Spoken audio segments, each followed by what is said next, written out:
Good morning હેતસ. આજે ચોથો દિવસ છે. આજે મારા હેતસનો ઉપવાસ છે. સોમવાર મારી સાથે બધા જ ઉપવાસ કરે. શિવરાત્રી પછી જન્માષ્ટમીનો તો એ લોકો ચાને ચેવડો ખાઈ લે છે. વિશેષમાં બી એક ખાઈ લે છે. વિચાર કર્યો આજે શ્રાવણનો સોમવાર છે તો ગિફ્ટ આપી દઉં હમણાં સવારમાં જ.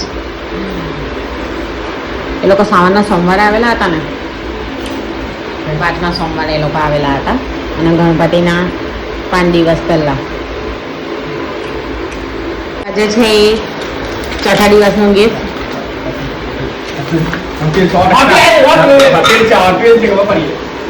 હા ભાઈ ગઈ ખુલ્લીને જો હોટેલ છે એવી કે નહીં.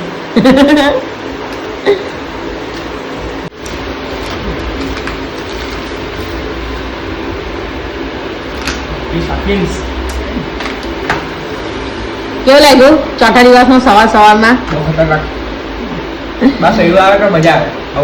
હા હા ડરતા આવું તો મજા નહીં આવી. હા